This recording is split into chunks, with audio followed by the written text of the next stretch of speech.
pessoal, tudo bem com vocês? Professora Tânia de Língua Portuguesa, trabalhando hoje a aula 112, notícia e charge. Vamos trabalhar aí a contextualidade, algo muito importante, né?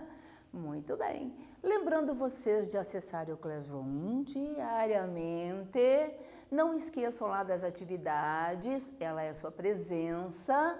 Veja as aulinhas do professor, se tiver alguma dúvida, e marcam lá as respostas. Se tiverem avaliações para entregar no colégio, os kits, não esqueçam a data, pessoal. Terceiro trimestre aí, passa rapidinho e nós temos que estar com tudo certinho, ok? Vamos verificar o objetivo da nossa aula de hoje? Então vamos lá.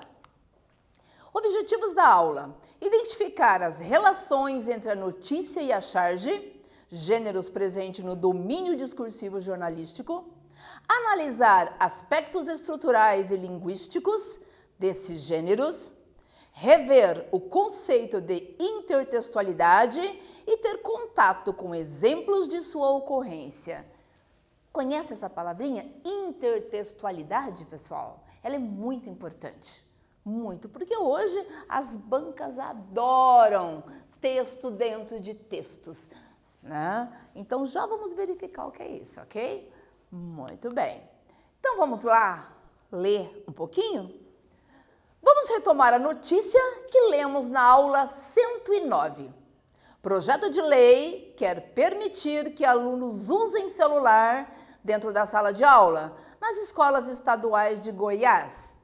Em tramitação na Assembleia Legislativa, proposta prevê que aparelhos sejam usados para fins educativos. Professores defendem a iniciativa, mas afirmam que categoria tem que se capacitar. Por Murilo Velasco, né, do G1 lá, 11/5/2018. Um projeto de lei que tramita na Assembleia Legislativa do Estado de Goiás, Alego, quer permitir o uso do celular dentro das salas de aulas, nas escolas estaduais. A ideia é que os equipamentos sejam usados exclusivamente para fins educativos. A iniciativa é bem vista por professores. No entanto, eles observam que, para que a prática dê certo, a categoria precisa se capacitar. Atualmente, o uso de celulares é proibido dentro das escolas estaduais de Goiás. Em nota ao G1, a Secretaria de Educação, Cultura e Esporte de Goiás, SEDUC, informou que cumpre a Lei número 16.993, de 10 de maio de 2010, que proíbe o uso do equipamento na sala de aula. Já o Ministério da Educação, MEC, diz que a educação básica é de gestão dos estados e dos municípios e que não cabe ao MEC interferir neles sob pena de passar por cima da autonomia garantida pela Constituição e pelo Pacto Federativo. Então, nós já conhecemos o texto, já lemos sobre ele todinho, já falamos na aula 109 e hoje retomamos. Por que nós retomamos? Porque, além da notícia, nós temos também outro veículo de comunicação para a gente, né? E temos também uma outra tipologia textual, que é a charge, né? Então, a charge também é um tipo de texto que passa uma ideia. E hoje vamos trabalhar a intertextualidade, ok? Agora vamos ler a charge abaixo. Então, verifiquem ali as imagens, pessoal. Então, nós temos ali um monitor com o professor, ali várias carteirazinhas, em cada carteira tem um celular. Nossa, eu sei que os olhinhos de vocês brilharam, né? E o celular, já pensou, né? Mas pensem lá, né? Então, visualizando ali o todo, nós perguntamos lá. Então, veja ali. Atividade 1.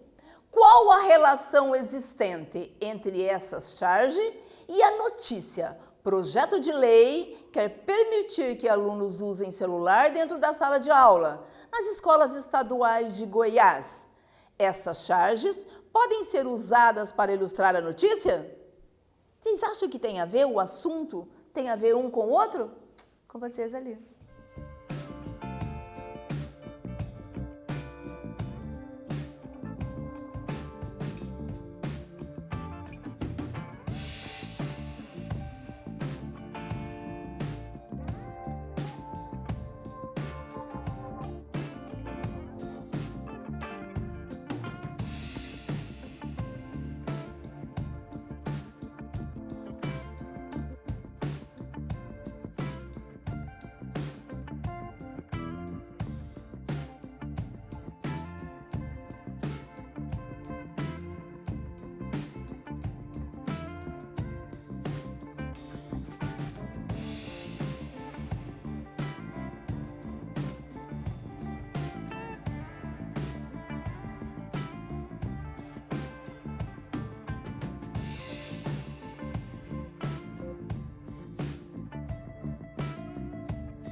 Daí, pessoal, fizeram a leitura ali, precisa?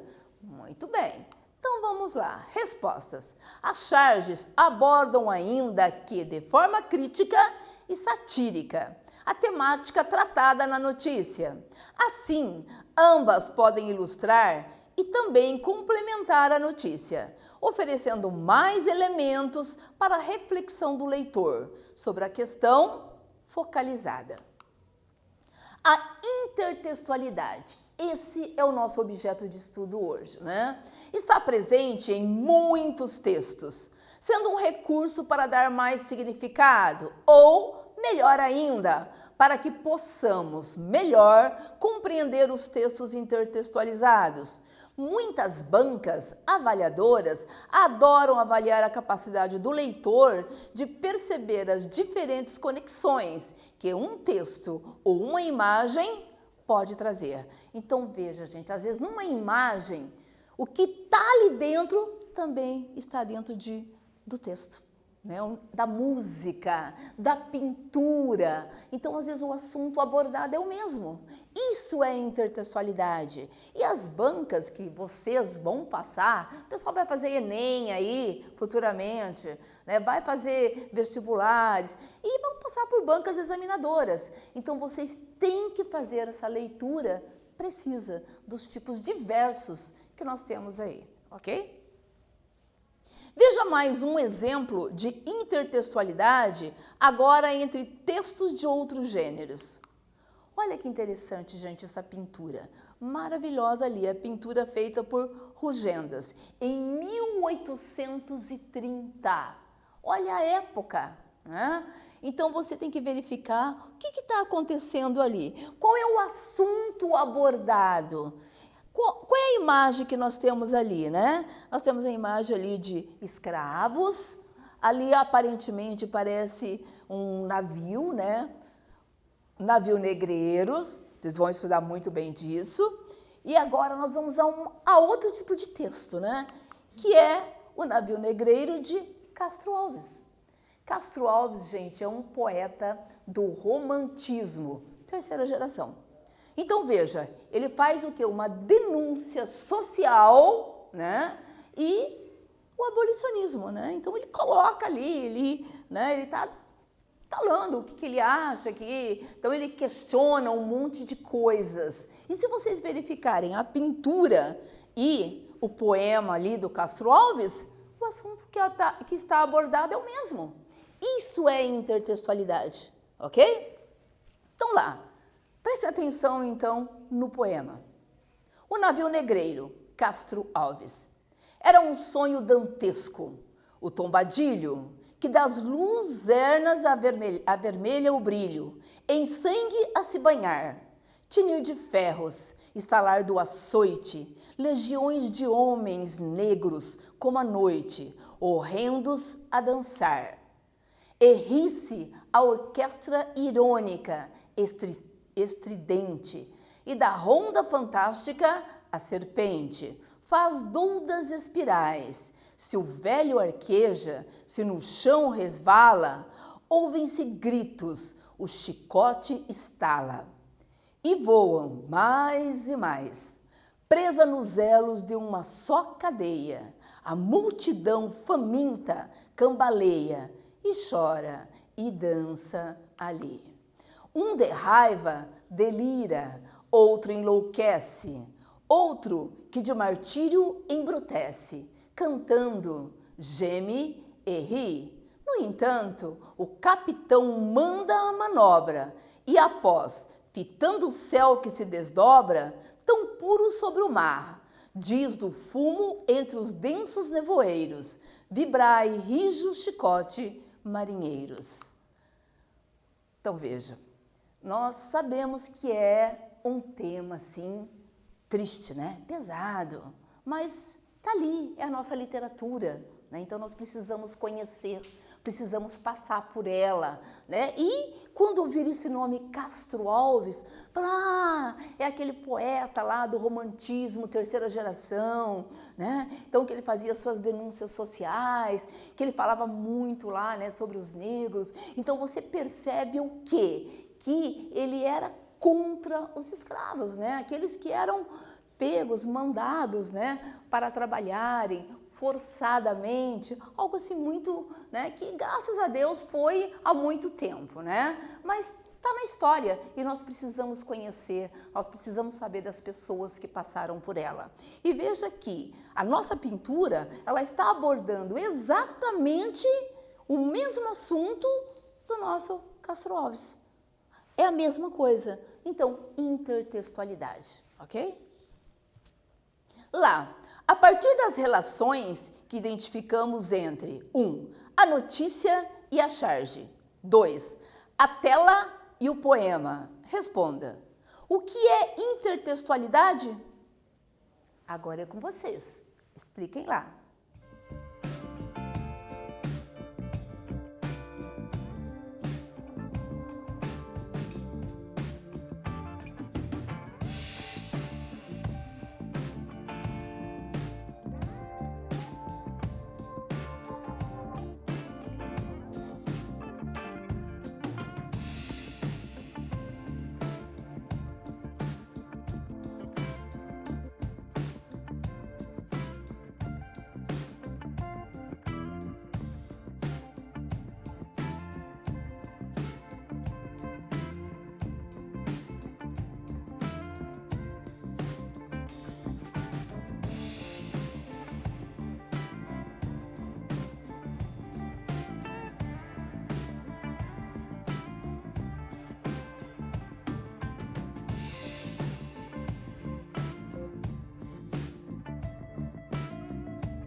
Daí, pessoal, tranquilinhos lá? Então lá, o que é intertextualidade? Explique.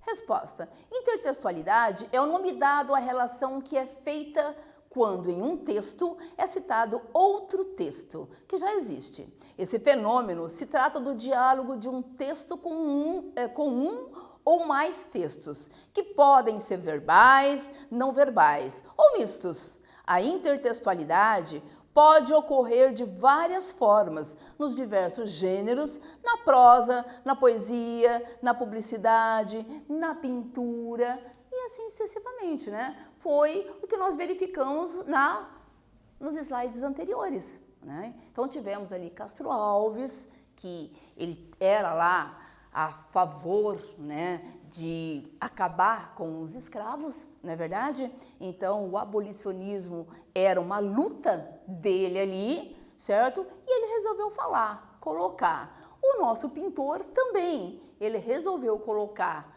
na sua tela também a indignação, né? Que era feito ali pelos homens da época, né? Os negros da época ali, perfeito? Vamos lá por um quiz? A multidão faminta cambaleia e chora e dança ali. As letras destacadas, e, são conjunções adversativas, conjunções explicativas, conjunções aditivas. Dá ideia do quê? Com vocês lá.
Daí, pessoal, mais uma vez trabalhando ali os conectivos, né? Trabalhando as conjunções, coordenadas ali. O E, qual é o papel do E? Aditiva, adição, soma, né? Então, sem dúvida nenhuma, conjunções aditivas.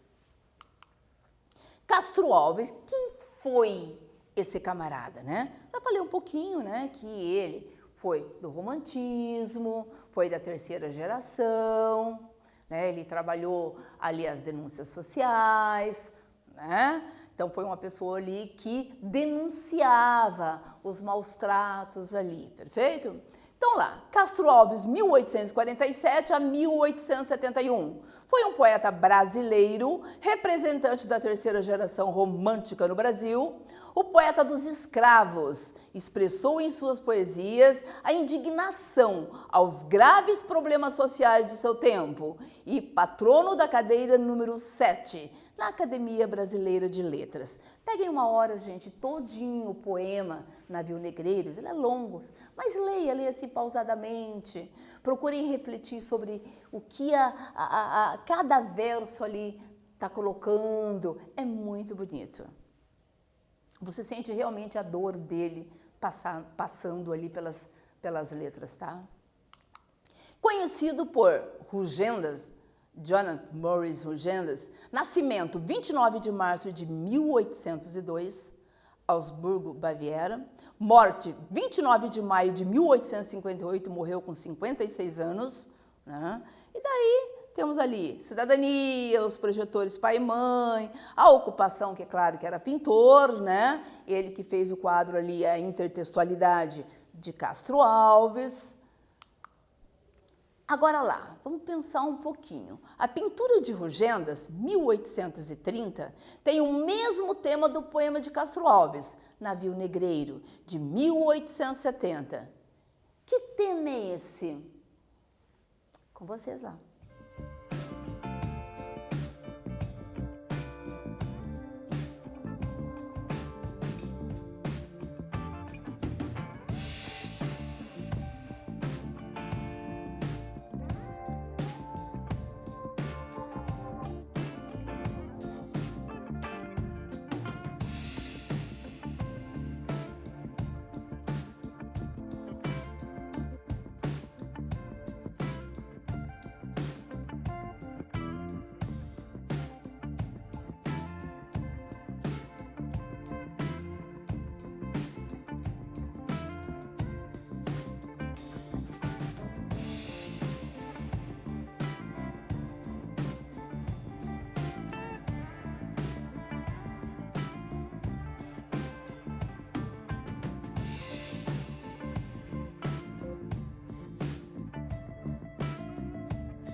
Daí, vamos lá, pessoal? Muito bem. A pintura de Rugendas, 1830, tem o mesmo tema do poema de Castro Alves, Navio Negreiro, de 1870. Que tema é esse?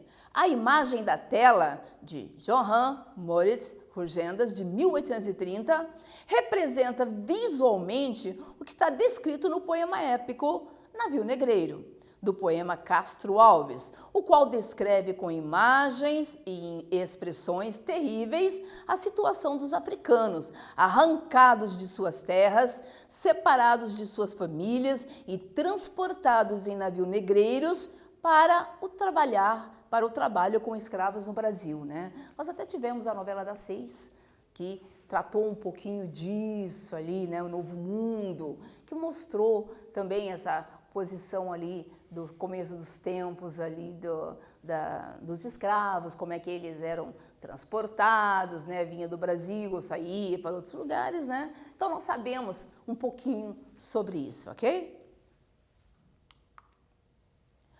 Agora, pessoal, fiz lá um textozinho para vocês saberem o que é intertextualidade, né? Tentei, assim, da melhor maneira possível, deixar assim bem acessível, para que vocês possam, então, entender mesmo e usar aí ao longo, né, da vida de vocês os diversos textos que vão vir, ok? Então lá, os textos não são totalmente independentes uns dos outros. Apesar de cada um ser executado de uma forma e atender ao conjunto de características de determinado gênero discursivo, devemos associá-lo às inúmeras situações sociocomunicativas que circundam pelo nosso cotidiano. Todos possuem uma finalidade em comum, ou seja, uma intencionalidade pretendida pelos discursos que as compõem. Tais finalidades se divergem dependendo do objetivo proposto pelo emissor mediante o ato comunicativo, mas guardam semelhanças quanto, por exemplo, ao tema que configura a intertextualidade. Nas aulas anteriores, trabalhamos o gênero notícia. Qual seria a intenção por ela pretendida? Certamente a de nos informar sobre uma determinada ocorrência.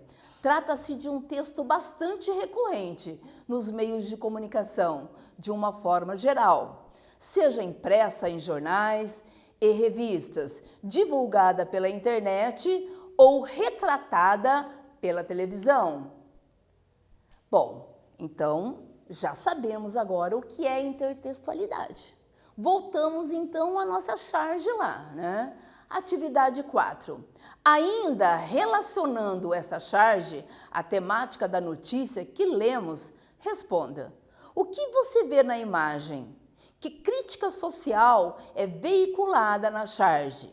Explique. Com vocês.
Daí, pessoal, vamos lá, a resposta? Muito bem. Ainda relacionando essa charge à temática da notícia que lemos, responda. O que você vê na imagem? Que crítica social é veiculada na charge? Explique. Uma sala de aula com um professor que pode ser visto pelo monitor e um celular em cada carteira. A charge nos faz refletir sobre até que ponto a tecnologia digital pode substituir as relações humanas em interação face a face no processo de aprendizagem. O que é isso para vocês? O que vocês acham disso?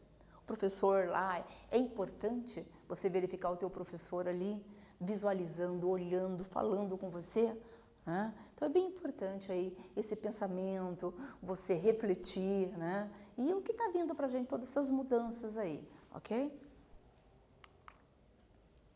Então, continuando a leitura.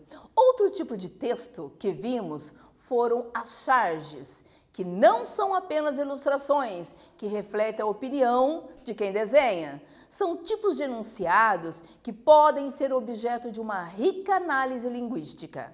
Aliando linguagem verbal e não verbal, as charges são mais do que piadas gráficas, permeadas pelo humor e por uma fina ironia. São tipos de textos que podem ser usados para denunciar e criticar as mais diversas situações do cotidiano, relacionadas com a política e a sociedade, né? Então, já estudamos charges aqui, já falei para vocês que ela sempre tem esse lado satírico dela, mas ali tem por trás uma denúnciazinha, alguma coisa que nós temos que pensar, e além, né, dos desenhos, para verificar o que ela está passando para a gente, ok? Podemos dizer que o principal objetivo de uma charge é transmitir uma visão crítica sobre determinado assunto que esteja sobre alvo de discussão na sociedade. Por isso, as charges podem ficar datadas, ou seja, podem perder seu objetivo por estarem marcadas cronologicamente. Normalmente, elas são publicadas nas seções de artigos de opinião e cartas dos leitores, justamente por indicarem opiniões e juízos de valores por parte de quem enuncia, no caso, os chargistas, né? Então, eu usei ali o Domingo Pascoal Segala, né, que é um grande gramático, né? Então, para poder falar um pouquinho sobre a intertextualidade com vocês, ok? Então, vamos lá pensar um pouquinho lá. Vamos lá no nosso quiz. Aliando linguagem verbal e não verbal, as charges. Vocês lembram o que é verbal? Lembram o que é não verbal? Então, tentem marcar ali com vocês.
Quais das ali têm a ver com linguagem verbal e não verbal?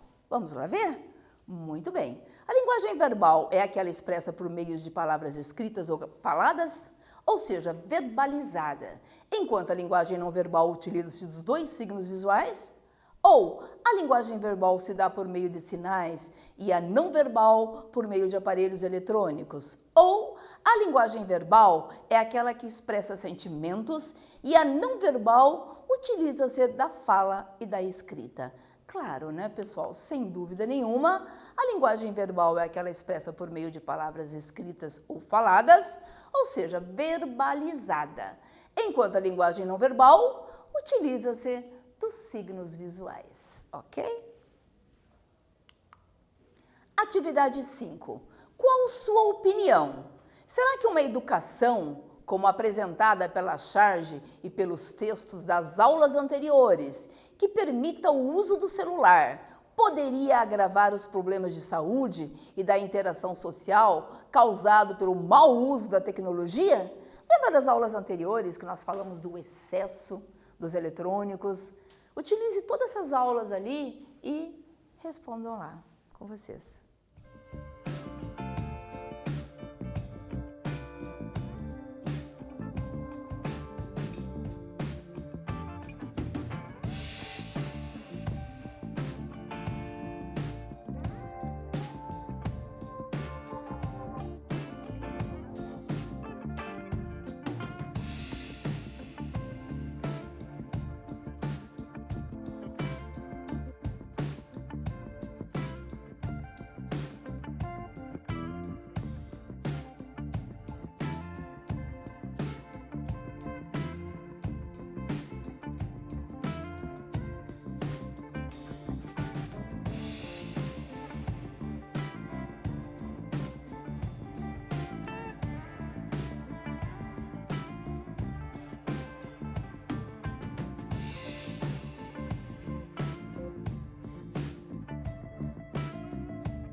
E aí, pessoal, tranquilinhos lá?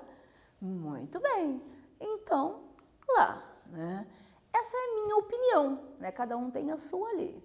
A minha, então, sem dúvida nenhuma, mas somente se os aparelhos forem utilizados sem critérios e em excesso.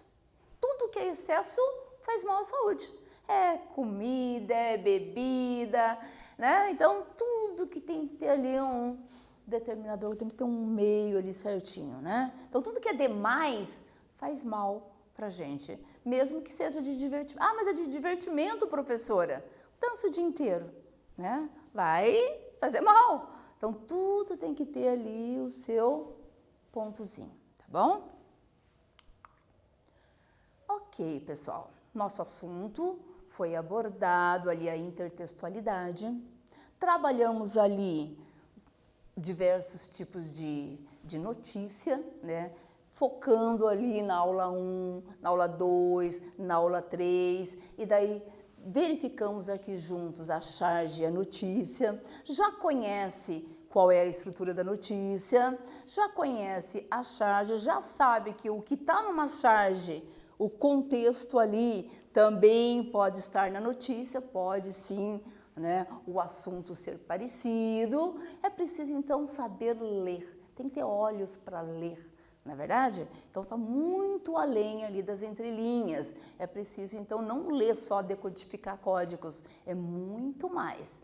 Perfeito? O que nós estudamos hoje lá? Característica dos gêneros notícia e charge, intertextualidade, conceito e exemplificação. Se vocês ouvirem falar assim, quem foi o poeta dos escravos? Já sabem, Castro Alves, não é verdade? Qual foi aquele pintor que trabalhou a mesma temática de Castro Alves? Já sabem, o Rugendas lá. Então, quer dizer, gente, isso é cultura. Abraços.